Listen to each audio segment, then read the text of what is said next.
Welcome to our channel. Today we how to use Slack to improve sales team communication, quick tutorial step by step clearly.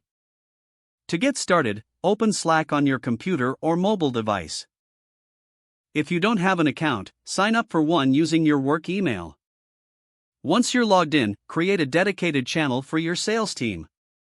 To do this, click on the plus icon next to Channels. Select Create a Channel from the drop-down menu. Name the channel something like Sales Team for easy identification. Make sure the channel is set to private if you want to limit access to only sales team members. Invite your team members to join the channel by clicking Add People. Now, encourage your team to share updates and progress in this space. To streamline communication, use threads to respond to specific messages. Simply hover over a message and click on the reply and thread icon.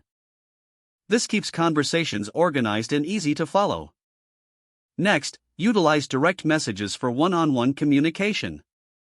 Click on the Messages tab and select a team member to send a direct message.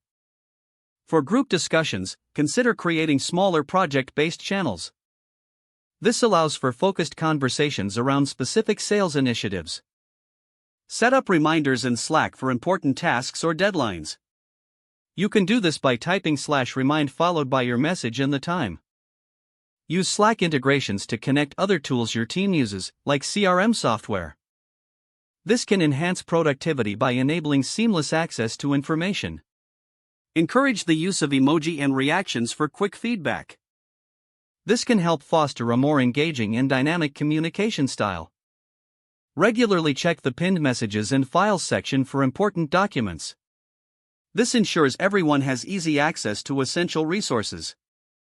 Lastly, schedule regular video calls using Slack's built-in video features. This helps maintain personal connections and collaboration within the team. Utilizing these features effectively will enhance your sales team's communication. Happy collaborating! If the page does not load, refresh the browser or try again in a private or incognito window. Make sure you are using the correct email address, then retype it carefully to avoid small typos. Don't forget to like this video and subscribe to our channel for more step-by-step tech guides.